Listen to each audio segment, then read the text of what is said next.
Il y a plus de 10 ans, si on m'avait dit que j'allais quitter l'Afrique pour aller dans un autre pays, je n'allais pas y croire, mais c'est arrivé. Aujourd'hui, si tu as des projets d'immigration ou tu envisages de quitter l'Afrique, je t'invite à regarder cette vidéo jusqu'à la fin et voici mon histoire.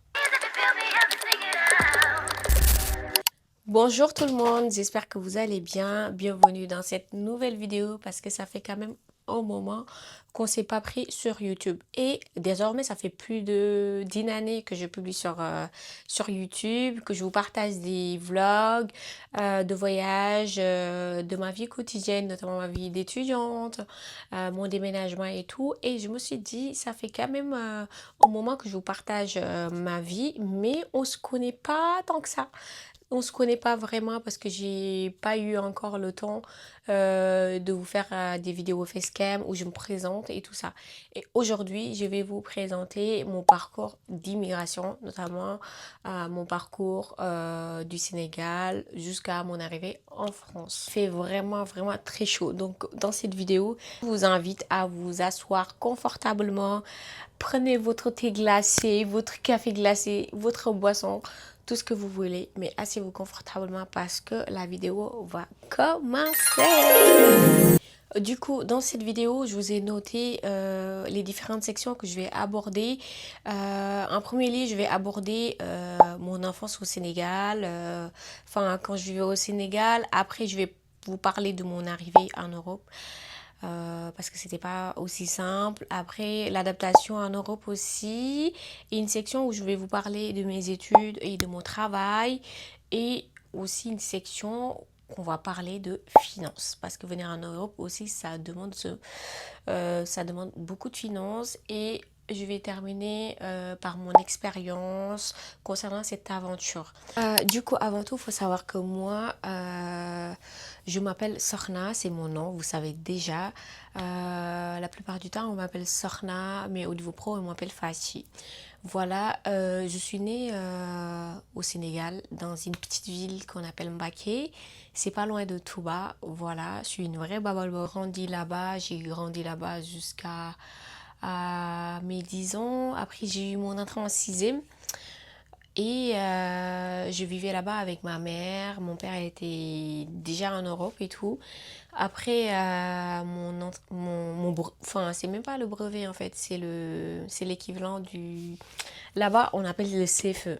Mais ici, je sais pas comment ils appellent. Mais en tout cas, moi, quand j'ai eu mon entrée en sixième, après, je suis partie à Dakar à rejoindre ma grand-mère parce que j'avais toujours la vision, je suis une personne, toujours la vision, je voulais toujours plus, toujours ce côté ambitieuse, déterminée, tout ça. Donc j'avais décidé avec ma mère, je l'avais dit et tout, que j'allais partir à Dakar pour suivre mes études et tout ça, parce que j'aurais plus d'opportunités. Concernant les études. Et en plus, je me disais à chaque fois, ouais, à Dakar, c'était trop bien pour faire les études et tout ça. Après, j'ai fait mes études secondaires. Je les ai fait à Parcelles. C'est à Dakar, dans le banlieue. Et tout. Franchement, c'était une bonne expérience quand je vivais à Dakar. Je sortais pas beaucoup. J'étais vraiment une personne très studieuse, très académique, comme on peut dire. J'étais la personne à participer dans les concours, à participer dans les associations au lycée et tout ça, parce que j'aimais trop ça. J'aimais trop ça. Parce que quand j'étais au Sénégal, je me disais, il n'y a aucune issue en fait pour aller en Europe. Il n'y a que mes études qui pourront demain m'aider à aller en Europe parce que c'était vraiment un rêve de quitter le Sénégal. De quitter le Sénégal, les gens qui vivent là-bas, ils me comprendront que la vie au Sénégal, c'est vraiment pas facile. Et quand tu vis là-bas, qu'une seule vision, c'est de quitter, de partir. C'est vraiment dommage qu'on ait cette vision en fait. Mais moi, quand j'étais là-bas, je pensais qu'à partir en fait. Donc, je me suis dans les études et tout ça. Quand je suis partie en Espagne pendant les vacances d'été, j'avais encore 14 ans, je pense. Ma première fois que j'étais venue en France, enfin en Europe, j'avais 14 ans. Et il y avait mon père qui était déjà en Espagne et tout ça, donc il m'avait fait mon visa, c'est grâce à lui que je suis venue ici. Il m'a fait mon visa, mon passeport et tout ça. Et tout était ok. Et ça même, c'était fait depuis très longtemps que j'étais plus jeune, mais j'avais pas l'occasion de partir. Et bam, quand il m'a annoncé que je pouvais venir en Espagne, parce que mon père et ma famille vivaient en Espagne, mon père et mes sœurs. Et quand il m'a dit qu'on pouvait aller partir, que je pouvais aller en Espagne, c'était la folie. C'était la joie totale en fait. Et j'ai toujours voulu continuer mes études en France. Et il faut savoir aussi, ce qui a vraiment motivé mon père à me ramener, c'est que j'avais des bonnes notes, j'étais studieuse et tout ça. Et après, je suis partie pour la première fois en Espagne. C'était le nouveau. Je connaissais pas, je découvrais un autre monde. Comme on dit, j'étais Dakar quoi. J'ai découvert un autre monde qui me plaisait vraiment. Parce que ça avait rien à voir à l'occidental et l'Afrique. À cette période, ça avait rien à voir. Ça avait rien à voir parce que moi, quand j'étais je me dis pas que le Sénégal c'était pas avancé, mais moi, comment je vivais, c'était l'école et puis à la maison, réviser et tout. C'était que ça et ça s'arrêtait pas en fait.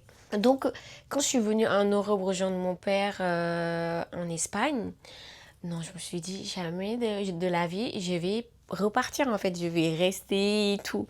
Mais les vacances sont terminées. Avec mon père, on essayait d'avoir une école en France parce que moi, c'était pas possible de faire les études en espagnol parce que je voulais pas continuer parce que je me suis dit après j'aurais pas de débouché et tout, alors que si je pars en France ça aurait été beaucoup plus simple. Malheureusement, j'ai pas réussi à avoir une école avec mon père, donc à la fin du mois de septembre, parce que la rentrée au Sénégal c'est plus octobre.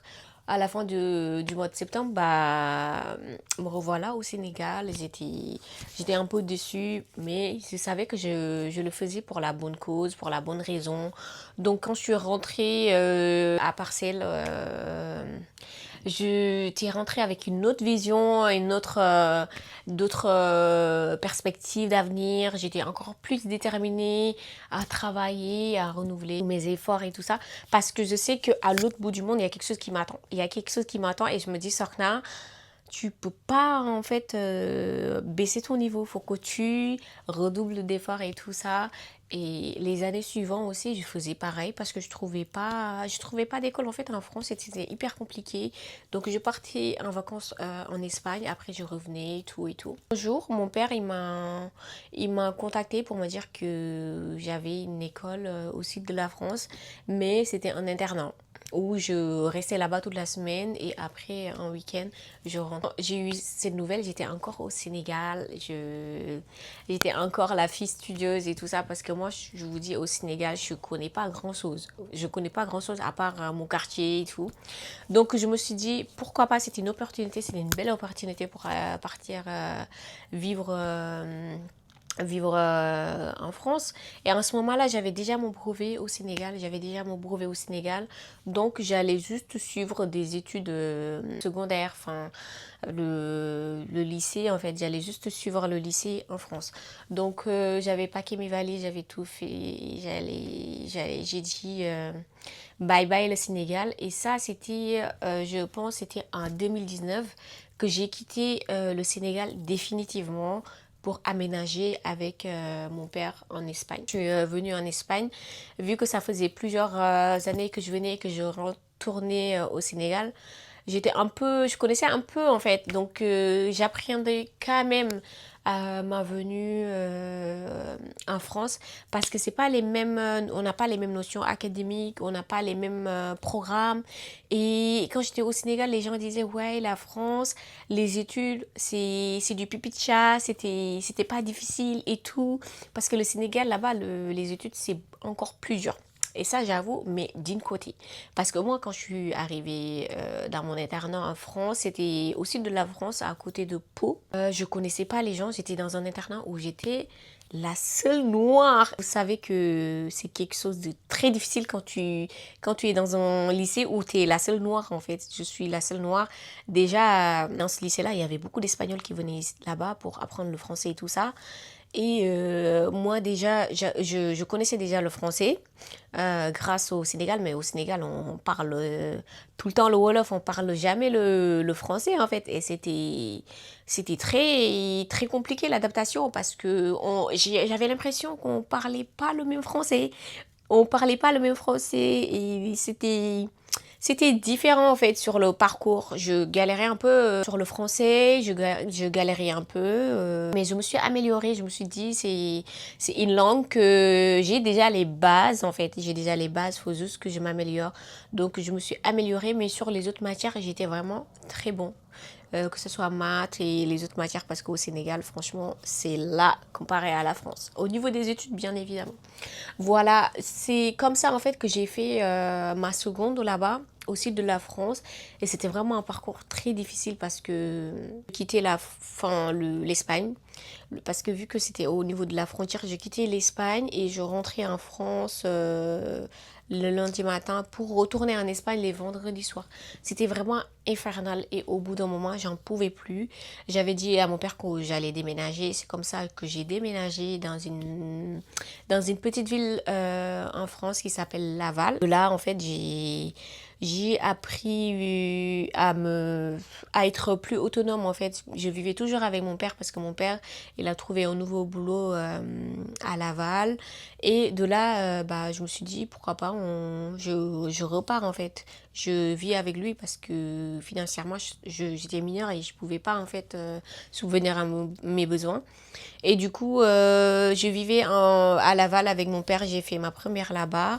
J'ai fait le terminal à Laval dans un lycée qui s'appelle Ambroise Paré. Voilà, après je me suis intégrée, hein. J'avais deux petites amies, Mouna et Mariam, si vous passez par là. Voilà, après on a beaucoup travaillé là-bas et après j'ai eu mon bac avec mention assez bien.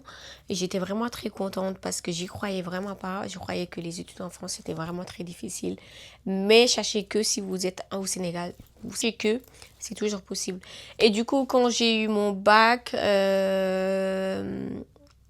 j'ai beaucoup travaillé pendant l'été, j'ai beaucoup travaillé et même pendant mon année de terminale, j'ai beaucoup travaillé, j'ai beaucoup coffré, mis de côté pour avoir mon permis et tout ça. Juste pour vous dire que j'étais vraiment quelqu'un de débrouillarde en fait. Donc voilà, quand j'ai eu mon permis, que j'ai eu mon bac, bah j'ai dit à ma famille que c'est la fin en fait. Il est temps que je vole de mes... De là que j'ai choisi en fait la formation infirmière. Et j'étais acceptée dans une petite ville à Cholet, c'est à côté de Nantes. Et là-bas, j'ai fait mes 3 ans d'études d'infirmière, ça s'est très bien passé.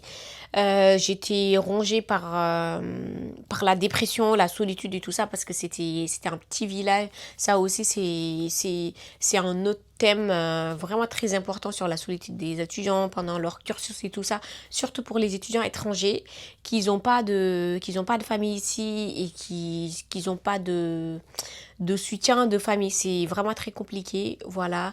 Après mon diplôme d'infirmière, j'ai vu que j'ai été diplômée en 2025. J'ai travaillé un peu à Cholet dans le centre hospitalier là-bas. Après, j'ai travaillé à Nantes. Après, je me suis dit, voilà, Sorna, je sais que ces petites villes-là, ça me correspondait pas parce que j'avais pas de vie sociale dans ces petites villes-là. Même Nantes, c'était grand. Mais j'aimais pas trop. Moi, ce que je voyais, c'était Paname, Paris, tout ça. Donc, je me suis dit, j'ai beaucoup d'opportunités parce qu'à ce moment-là, j'avais une copine qui vivait déjà à Paris. Je faisais les allers-retours et tout ça et ça m'a vraiment plu. C'est de là que j'ai postulé et une fois qu'on m'a pris, dans le banlieue en fait, quand on m'a pris, bah, je me suis dit, c'est le moment de partir et de commencer une nouvelle vie. Voilà sur mon parcours d'étudiant. Après, je vais parler de la section de mon adaptation en Europe. Comme je vous ai déjà dit auparavant, Je faisais des allers-retours entre l'Espagne et le Sénégal pendant les vacances d'été. Et pendant ces périodes-là, mon adaptation en Espagne, c'était pas vraiment très compliqué parce que vu que j'avais déjà ma famille, j'avais mes sœurs, mes petites sœurs et tout ça, et je me suis créé un groupe d'amis quand j'étais en Espagne. Franchement, c'était trop bien. Je me suis pas sentie isolée, je me suis pas sentie seule. Je trop bien avec mon groupe d'amis. On était que 6. Franchement, j'étais trop contente de cette période-là. Cette période-là, j'étais vraiment trop contente et je garde toujours contact avec ces amis-là qui sont restés amis jusqu'à présent. Mais après, quand je suis partie en France dans l'internat, c'était un peu compliqué parce que le contact, moi, avec les blancs, c'était un peu compliqué. Enfin, ouais, je l'avoue, c'était un peu compliqué. Donc, je me suis pas fait des amis, en fait, là-bas. Je faisais mes études. Après, je rentrais dans ma chambre d'internat.